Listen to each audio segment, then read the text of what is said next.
მოგესალმებით, ქალბატონო ლეგრიპ, მინდა პირველ რიგში მადლობით დავიწყო. თქვენ დიდი ძალისხმევა ჩადეთ საქართველოს შესახებ რეზოლუციის მიღებაში, რომ დოკუმენტი ყოფილიყო როგორც შინაარსობრივად ძლიერი, ისე მკაფიოდ ფორმულირებული. It was my duty. ეს ჩემი მოვალეობა იყო. და მაინც ეს რეზოლუცია კარგად აღწერს საქართველოს დემოკრატიულ უკუსვლას, განსაკუთრებით იმ ფონზე, როდესაც ქართული ოცნების ხელისუფლების პირობებში განახლდა პოლიტიკური დევნა, დაპატიმრებები და რეპრესიები. მაგალითად, დაკავებული იყო ყოფილი ევროინტეგრაციის მინისტრი ალექსი პეტრიაშვილი, რაც ბევრისთვის დემონსტრაციულ ნაბიჯად აღიქმება. ასევე საპატიმროში იმყოფებოდა ჩვენი კოლეგა, გამორჩეულად მებრძოლი ჟურნალისტი ნანუკა ჟორჟოლიანი, რომელიც პოლიტპატიმრებს ეხმარებოდა. პარალელურად განაახლეს ახალგაზრდა სტუდენტების დაპატიმრება, მათ შორის გოგონების, რაც საზოგადოების ნაწილის შეფასებით პროტესტის ჩახშობის მცდელობას უკავშირდება. თქვენი აზრით, რატომ გახდა რეჟიმი ასეთი სასტიკი, მას საერთოდ აღარ ადარდებს დასავლეთის რეაქცია? Well, I can't really explain why the repression is more and more brutal. ნამდვილად ვერ ახსნი, რატომ ხდება რეპრესიები კიდევ უფრო სასტიკი. ალბათ იმიტომ, რომ ქართული ოცნების ხელისუფლებას მიაჩნია, რომ ევროპული ქვეყნები საკმაოდ დაკავებული არიან სხვა საკითხებით და მსოფლიოს სხვა რეგიონებით. თქვენთვის კარგადაა ცნობილი რუსეთის ომზე უკრაინის წინააღმდეგ. უკვე 4 წელიწადზე მეტია სხვადასხვა სახის საფრთხეები, საგარეო და ციფრული ჩარევები ხდება სხვადასხვა ევროპულ ქვეყნებში და რა თქმა უნდა ის რაც ახლო აღმოსავლეთში ხდება. სწორედ ამიტომ საქართველოს ხელისუფლება აშკარად ფიქრობს, რომ ჩვენ იმდენად დაკავებული ვართ სხვა საკითხებით, რომ ყურადღებას აღარ მივაქცევთ იმას, რაც საქართველოში ხდება და რომ თუ ეს ყველაფერი საქართველოში გაგრძელდება, ჩვენ ასე ვთქვათ დავიღლებით და აღარ გავაგრძელებთ ჩართულობას და მხარდაჭერას.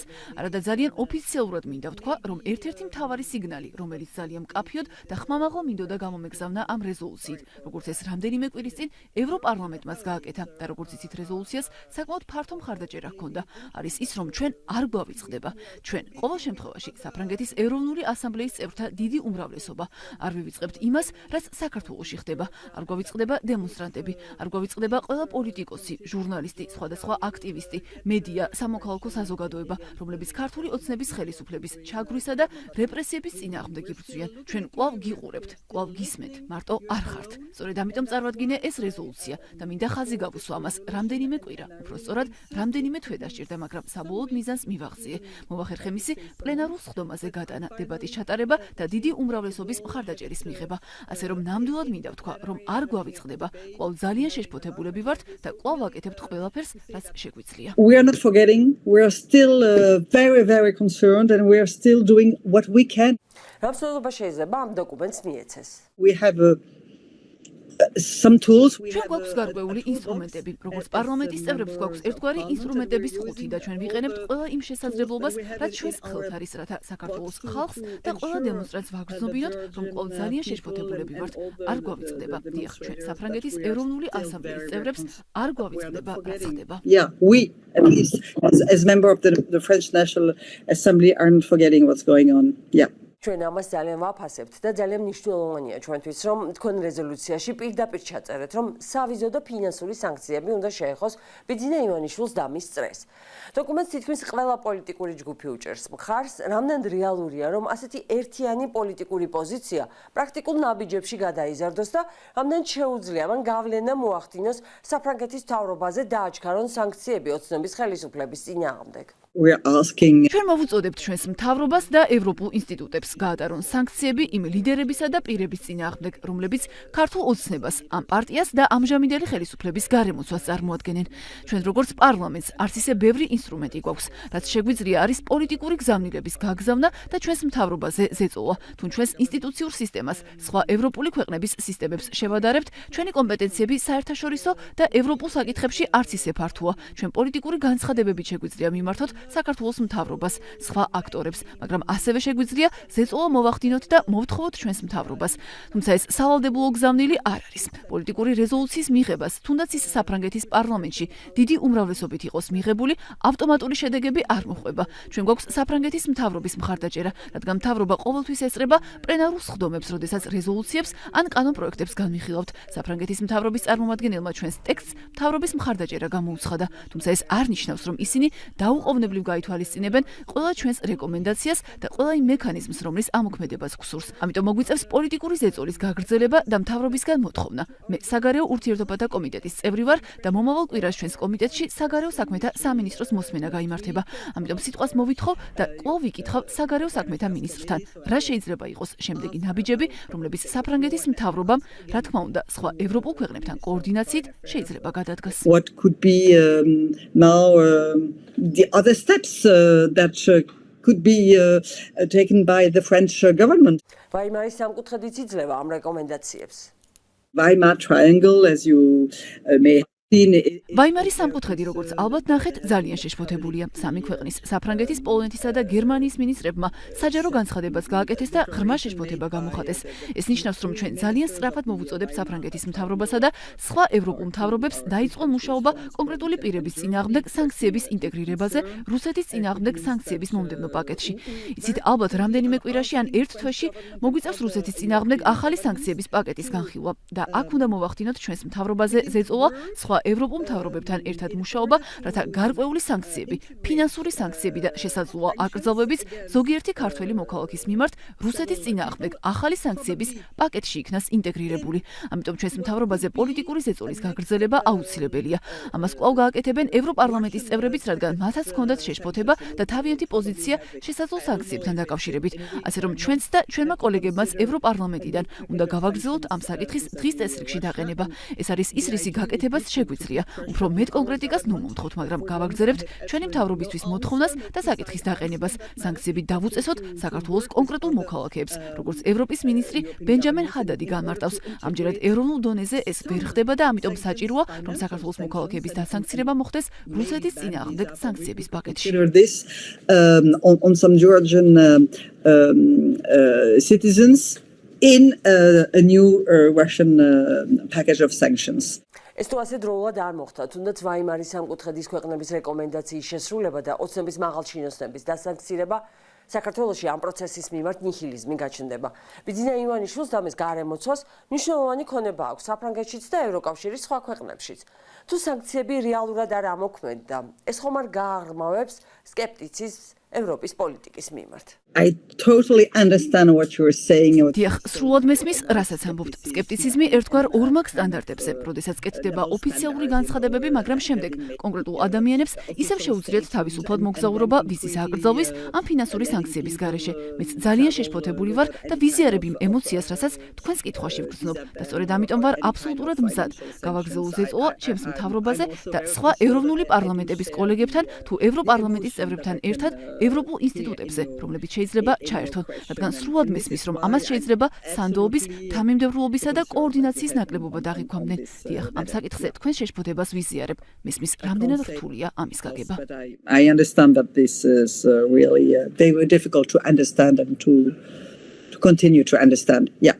არის თუ არა დრო, რომ საფრანგეთის პროკურატურამ განიხილოს სამართლებრივი ზომები ბიძინა ივანიშვილის წინააღმდეგ საერთაშორისო კონვენციების შესაძლო დარღვევებთან დაკავშირებით. I can't express myself on any initiative. სამწუხაროდ არ შემიძლია გამოვხატო პოზიცია რომელიმე ნაბიჯზე, რომელიც შესაძლოა პროკურატურამ გადადგას. ამ საკითხზე საუბარი ჩემთვის რთულია. მირჩევნია პოლიტიკურ დონეზე დავრჩე და იმ დიალოგზე ვისაუბრო, რომელიც საფრანგეთის მთავრობასთან აქვს, რათა გავაგრძელო აქტიურობა და დაჟინებით გავიმეორო გზავნილები, რომლებიც ჩემს მთავრობასთან მინდა გავგზავნო. ჩემთვის რთულია რაიმე სხვა ინიციატივაზე საუბარი, განსაკუთრებით თუ ეს იუსტიციის სამინისტროდან მოდის. Coming from the Justice Ministry. მესმის, რასაც ამბობთ, მე უბრალოდ მექანიზმზე ვიკითხე, გასაგებია, რომ დემოკრატიულ ქვეყანაში პროკურატურა დამოუკიდებელი ინსტიტუტია და დამოუკიდებლად იღებს გადაწყვეტილებებს. მოდით დაუბრუნდეთ რეზოლუციას, სადაც ჩაიწერა, რომ ბიძინა ივანიშვილს უნდა ჩამოერთვას საფრანგეთის საპატიო ლეგიონის ორდენი. Yes, I put it very precisely. დიახ, ეს ძალიან მკაფიოდ შევწერეთ რეზოლუციაში, რომელიც ფართო მხარდაჭერით მიიღეს. ეს ნიშნავს, რომ საფრანგეთის ეროვნული ასამბლეის ჩემმა კოლეგებმა ამ საკითხში მხარი დამიჭირეს. წელიწადზე მეტი ხნის წინ ოფიციალური შეკითხვით მიმართეთ მთავრობას სწორედ ამ საკითხზე. პასუხი არ მიმიღია. ამიტომ კვლავ და კვლავ ოფიციალურად ვსვამ შეკითხვას ამ კონკრეტულ საკითხზე, საფრანგეთის ღირსების ლეგიონზე. გასულ კვირას პლენარულ დებატებშიც მთავრობის წარმომადგენელმა ამ კონკრეტულ საკითხზე არ მიპასუხა. ეს რთული თემაა, მაგრამ მე არ გავჩერდები. I want stop. თქვენი შეფასება მაინტერესებს, თქვენ რატომ მიგაჩნიათ, რომ ივანიშვილი არ იმსახურებს საფრანგეთის ღირსების ორდენს? I don't think that this distinction, French Medal of Honor, მე არ ვფიქრობ, რომ მას ეს ჯილდო, საფრანგეთის ღირსების მედალი ისევ უნდა ჰქონდეს. ეს საფრანგეთის რესპუბლიკაში ძალიან მაღალი ჯილდოა, ალბათ ყველაზე მაღალი სამოქალაქო ჯილდოც კი. ეს ჯილდო უნდა ასახავდეს ღირებულებებსა და მათ ერთგულებას, რადგან მას ღირსების ლეგიონის მედალი ჰქვია. ღრმად მწამს, რომ ბატონ ივანიშვილს ეს ჯილდო არ უნდა ჰქონდეს. ის არ იმსახურებს ამ პატივს საფრანგეთის რესპუბლიკისგან. ეს უბრალოდ საფრანგეთის რესპუბლიკური ღირებულებების თანმიმდევრულობის საკითხია და ვერ ვხვდები, რატომ არის ივანიშვილი ამ ჯილდოს მატარებელი. don't see why he should continue to be honored by the French Republic. დიახ, ჩვენ საუბრობთ ადამიანზე, რომელმაც ევროპული მომავალი წაართვა ამ ქვეყანას. საპროტესტო დემონსტრაციები სასტიკად დაარბია, ადამიანებს აწამებდნენ, წამლავდნენ, დღემდე ციხეში არიან სინდისის პატიმრები. I don't see why he still ვერ ვხედავ, რატომ უნდა რჩებოდეს ეს ღირსების მედალი ბატონ ივანიშვილს, რადგან არ ვფიქრობ, რომ მის ქმედებებში რაიმე ღირსება იკითხება. ეს ფრანგული სახელმწიფო ჯილდოა, ამიტომ რატომ უნდა ჰქონდეს ამ პირს ეს ჯილდო მინიჭებული ისევ. French distinction to this citizen. გადავიდეთ კიდევ ერთ თემაზე, რომელიც დარწმუნებული ვარ, ბევრს აინტერესებს საქართველოში. ცნობილია, რომ პრეზიდენტ მაკრონსა და ბიძინა ივანიშვილს შორის ადრე სატელეფონო კომუნიკაცია შედგა. რატომ აღარ გაგრძელდა ეს დიალოგი, ან რას შეეხებოდა ეს სატელეფონო ზარი, ხომ არ არის თქვენთვის ცნობილი? I have absolutely no information about a call between. მე საერთოდ არანაირი ინფორმაცია არ მაქვს პრეზიდენტ მაკრონსა და ბატონ ივანიშვილს შორის ზარის შესახებ. მხოლოდ გავიგე, რომ 2024 წლის დეკემბერში შედგა ერთი სატელეფონო საუბარი. სწორედ ამ საუბარს გულისხმობთ. როგორც გავიგე, დიალოგი თუ ამას საერთოდ შეიძლება დიალოგი ეწოდოს, პრეზიდენტ მაკრონსა და ბატონ ივანიშვილს შორის აღარ გრძელდება. ჩემთვის უცნობია კონკრეტულად რაზე იყო საუბარი, მაგრამ აშკარაა, რომ ამ კომუნიკაციას არანაირი დადებითი შედეგი არ მოჰყოლია. თუ გავითვალისწინებთ საარჩევნო პროცესს, არჩევნების შედეგებს და შემდეგ განვითარებულ მოვლენებს, ქართული ოცნების მოპარულ გამარჯვებას ბოლო არჩევნებზე და მის შედეგებს, მათ შორის სასტიკ რეპრესიებს. ვფიქრობ, ამ საუბარს საერთოდ არ ჰქონია ეფექტი, განსაკუთრებით დადებითი ეფექტი. ამიტომაც ჩემი აზრით, ასეთი კონტაქტები აღარ უნდა გაგრძელდეს. So it shouldn't be continued. ანუ ამის შემდეგ არც ღია და არც დახურული კონტაქტი არ ყოფილა? Contacts between some French official. ვფიქრობ, შესაძლოა არსებობდა გარკვეული კონტაქტები ფრანგ და ქართველ ოფიციალურ პირებს შორის, არა პრეზიდენტ მაკრონის, არამედ სხვა ფრანგი ოფიციალური პირების დონეზე. ძალიან მოკლე კონტაქტები იყო ერევანში, ევროპის პოლიტიკური გაერთიანების ბოლო შეხვედრის დროს, თუმცა არ მაქვს ინფორმაცია, კონკრეტულად რა სახის შეხვედრები ან კომუნიკაცია შედგა. Information about what was the kind of contacts that took place in Yerevan. საინტერესოა რა მოხდა ერევანში. Issue of ამ შეხვედრის მთავარი მიზანი იყო სომხეთის სტაბილიზაცია, სომხეთის ამჟამინდელ ხელისუფლებასა და ევროკავშირს შორის ურთიერთობების გაძლიერება, ასევე საფრანგეთისა და სომხეთის მთავრობებს შორის კავშირების გამტკიცება. ეს იყო მთავარი თემა, რაც ახლა სომხეთში და მთლიანად რეგიონში ხდება. შესაძლოა დროთა განმავლობაში დადებითად აისახოს საქართველოს პოლიტიკურ ვითარებაზეც. სწორედ ამის იმედი გვაქვს. positive effects on the Georgian political situation, on Georgia. What we hope. თუ საქართველოში ჩატარდება დემოკრატიული არჩევნები, როგორც ამას ეს რეზოლუციაც ითხოვს და ხელისუფლება შეიცვლება. რამდენ რეალურია, რომ საქართველო 2030 წლისთვის დაუბრუნდეს ევროკავშირთან ინტეგრაციის გზას და დადგეს უკრაინისა და მოლდოვას გვერდით? Yes, the door is not closed at all. დიახ, კარი საერთოდ არ არის დახურული და ამიტომაც რეზოლუცია არა მხოლოდ გმობს ქართული ოცნების მთავრობის მხრიდან სამოქალაქო საზოგადოების, პოლიტიკური პარტიებისა და მედიის წინააღმდეგ განხორციელებულ ზეწოლას და ითხოვს თავისუფალ და დემოკრატიულ არჩევნებს, არამედ ასევე ითვალისწინებს ქართველი ხალხის ძალიან ძლიერ ევროპულ მისწრაფებას და საქართველოს ევროპულ გზას. ამიტომ საფრანგეთის მთავრობა და ასევე საფრანგეთის პარლამენტი ამ რეზოლუციაში საერთოდ არ ხურავენ კარს. ჩვენ იმედი გვაქვს, რომ მომავალში და ეს გვინდა რაც შეიძლება მალე მოხდეს. შესაძლებელი იქნება პროცესის თავიდან დაწყება და ევროკავშირში საქართველოს ინტეგრაციის მოლაპარაკებების განახლება. ეს არ ნიშნავს, რომ ყველაფერი მარტივი იქნება. გზა გრძელია, რთულია და მკაცრ კრიტერიუმებს ეფუძნება. არც ერთი ევროპული ქვეყანა არ უჭერს მხარს დაჩქარებულ პროცესს. არსებობს ძალიან მკაფიო კრიტერიუმები, კოპენჰაგენის კრიტერიუმები და პროცესი ეტაპობრივად და მეთოდურად მიმდინარეობს. მაგრამ დიახ, ევროკავშირში გაწევრიანების ეს პერსპექტივა კვლავ ღიაა. ეს ძალიან ნათლადწერია ჩვენს განცხადებებში და ასევე საფრანგეთის მთავრობის პოზიციაში, თუმცა ყველა პირობა უნდა შესრულდეს. იმედი გვაქვს, რომ საქართველოში სანდო და თავისუფალი დემოკრატიული არჩევნების შემდეგ პროცესის განახლება შესაძლებელი იქნება. After credible and free democratic elections in your country. That's absolutely sure. Yeah. თქვენ ახსენეთ, რომ სომხეთში მიმდინარე პროცესებმა შეიძლება გავლენა მოახდინოს საქართველოზე.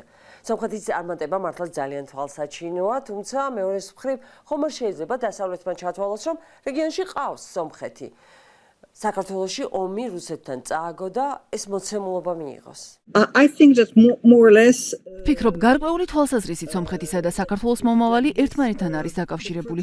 პრეზიდენტ მაკრონის პირადი და პოლიტიკური ვალდებულება იყო სომხეთის ამჟამინდელ ხელისუფლებასთან ახლო ურთიერთობის აღდგენა და რუსეთის გავლენის შემცირება სომხეთში, მხარდაჭერის გაძლიერება უსაფრთხოების, ეკონომიკისა და დიპლომატიის მიმართულებით.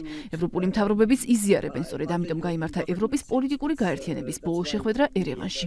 meeting of the European political community took place in Yerevan, and that regarding Georgia, რაც შეეხება საქართველოს, საჭიროა ამ საკითხზე მუშაობის გაგრძელება ევროკავშირის შიგნითაც, რადგან ყველა ევროპული ქვეყანა კავკასიაში მიმდინარე პროცესებს ისეთივე მნიშვნელოვნად არ აღიქვამს, როგორც საფრანგეთი. ასევე არსებობს საკითხი, რომ საქართველოს ტერიტორიის 20% კვლავ რუსეთის სამხედრო ძალების ოკუპაციის ქვეშ არის. ეს რეზოლუციაშიც არის აღნიშნული. მე პირადად ძალიან ბევრი ვიმუშავე, რომ საქართველოს სუვერენიტეტისა და ტერიტორიული მთლიანობის მხარდამჭერი ჩანაწერი აუცილებლად შესულიყო ტექსტში. ეს ევროპულ საკითხად უნდა ვაქციოთ. Territorial integrity of Georgia, and we have to make this a European concern. დიდი მადლობა ამ პოზიციისთვის. ოკუპირებული ტერიტორიები ეს ძალიან მტკივნეული თემაა. ახლა სწორედ დეოკუპაციაზე უნდა მუშაობდეთ და ამას უნდა ვთხოვდეთ ევროპელ მოკავშირეებს. მაგრამ მთავარ პრობლემად რჩება ივანიშვილი ქვეყანაში, რომელსაც უნდა რომ ეს რეჟიმი და დიქტატურა, რომელსაც აქ ამყარებს, დასავლეთმა მიიღოს. რეალურია მისი გეგმა? No, of course not. არა, რა თქმა უნდა, არა. არა მხოლოდ ვაიმარის სამკუთხედმა, არამედ ევროპულმა საბჭომ და სხვადასხვა სახელმწიფოს ლიდერებმაც გააკეთეს პოლიტიკური განცხადებები. ევროპელი ლიდერების წრეებში იზრდება შეშფოთება საქართველოში რეპრესიების გაძლიერების გამო. არავის სურს ამ მდგომარეობის მიღება. სწორედ ამიტომ ევროპარლამენტში არსებობდა ფართო მხარდაჭერა ქართველი ხალხისა და მათი დემოკრატიის, თავისუფლებისა და ევროპული მომავლის მისწრაფებების მიმართ. იგივე შევძელით საფრანგეთის ეროვნულ ასამბლეაშიც. სხვა ეროვნული პარლამენტებიც იწყებენ მსგავს რეზოლუციებზე მუშაობას. არავის სურს მიიღოს დიქტატურა და ის სასტიკი რეპრესიები, რასაც ახლა ქართული საზოგადოება აწყდება. ივანიშვილის წინააღმდეგ სანქციების საკითხიც რეალურად დგას დღის წესრიგში. ჩვენი ამოცანაა მთავრობებზე ზეწოლა გავაგრძელოთ, რათა მხარდაჭერა უფრო კონკრეტული და ეფექტური გახდეს და მხოლოდ განცხადებებით არ შემოიფარგლოს.